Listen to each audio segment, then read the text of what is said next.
மகத்தான பாரம்பரியத்தை காக்கவும் அதை எதிர்கால தலைமுறைக்கு உணர்த்தி கடத்தி செல்லவும் வட்டுக்கோட்டை விளையாட்டுக் கழகம் என்றும் உறுதியாக நிற்கும்.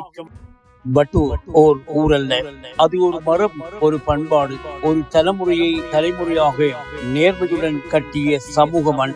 அந்த மண்ணில் பிறந்து அந்த மண்ணின் நலனுக்காக தன் வாழ்நாள் முழுவதையும் அர்ப்பணித்த ஒரு ஆளுமைகளில் ராசையா ஜெயமோகன் அவர்கள் முதன்மையானவர்களில் ஒருவர்.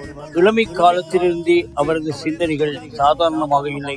மாணவர் காலத்திலே நேர்மை, துணிவு, சமூக அக்கறை என்பவை அவரது பண்புகளாக இருந்தன. பள்ளி கல்லூரி வாழ்க்கை, மாணவரணி தலைவராக அவர் எடுத்த முடிவுகள் பலரின் எதிர்காலத்தை நேர்மையான பாதைக்கு வழிநடத்தின. அஞ்சாமல் பேசவும் அஞ்சாமல் செயற்படவும் சபை அறிவு வேண்டும் என்பதே அவரின் அடிப்படை கோட்பாடு. வட்டுக்கோட்டை விளையாட்டுக் கழகம் ஒரு விளையாட்டு அமைப்பாக மட்டுமல்லாமல் ஒரு சமூக பள்ளியாக மாறியதற்கு பின்னணியில் திரு ஜெயமோகன் அவர்களின் அர்ப்பணிப்பு மறைக்க முடியாதது. விளையாட்டு என்பது வெற்றி தோல்வி மட்டுமல்ல, அது ஒழுக்கம், அது ஒற்றுமை, அது தலைமைத்துவம். இந்த மூன்று அடிப்படைகளையும் இளைஞர்களுக்குள் விதைத்தவர் அவர்.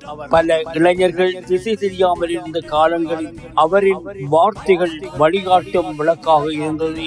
ஒரு தவறு செய்த இளைஞனை தண்டிக்கவில்லை, திருத்தினார். ஒரு தோல்வியடைந்த வீரனை ஒதுக்கவில்லை, உயர்த்தினார். அதனால் தான் அவர் தலைவர் அல்ல, அண்ணன் என அழைக்கப்பட்டார். நாடகம் அவருக்கு கலை மட்டுமல்ல, அது சமூக குரல். சமூக அநீதிகள், பாகுபாடு, ஒழுக்க சீரழிவு, மனிதநேயம் என்ற கருத்துக்களை மேடையின் வழியாக துணிச்சலுடன் பேசியவர்.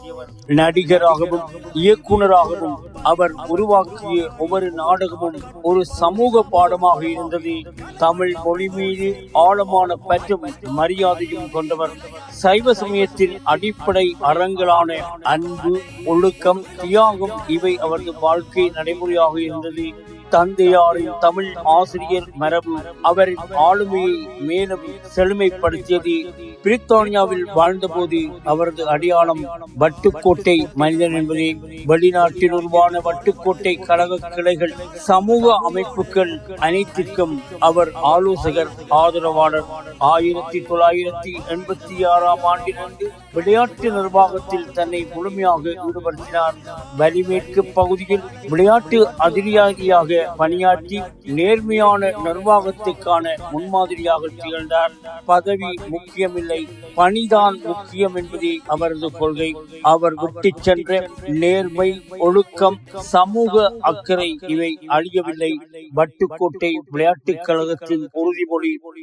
இன்று இந்த கலை மேடையில் அவரை நினைவு கூறுவது அவர் தொடங்கிய பயணத்தை நாம் தொடர்வோம் என்ற உறுதிமொழி. ஜெயமோகன் நம் மண்ணின் மகன், நம் சமூகத்தின் முன்னோடி, நம் வரலாற்றின் ஒரு நிலையான பக்கம். மண்ணின் ஆளுமைகளை மாண்பேற்றி நிற்கின்றதே வட்டுக்கோட்டை விளையாட்டு